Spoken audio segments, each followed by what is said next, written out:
ఎర్ర బెండ సాగుతో అధిక ఆదాయం, ఆరోగ్యం. కొబ్బరికాయలు ఎదగకుండా రాలిపోతున్నాయా? ప్రకృతి వ్యవసాయ పద్ధతిలో వరి సాగు, పురుగులు నియంత్రణ. కాండం తొలచు పురుగు, ఆకుముడత పురుగు, ఉల్లికోడు, సుడిదోమ, ఆకునల్లి, పచ్చదోమ, తాటాకు తెగులు, ఇస్ప. 109 రకాల నూతన వంగడాల ఆవిష్కరణ. 3 వంగడాలు ఆచార్య ఎన్జి రంగావర్సిటీ. నంద్యాల గ్రామ్, లాం పెసర, వేరుశెనగ.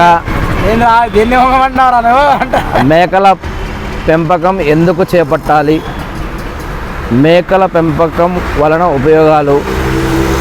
మేకల గురించి, కొబ్బరికాయ గురించి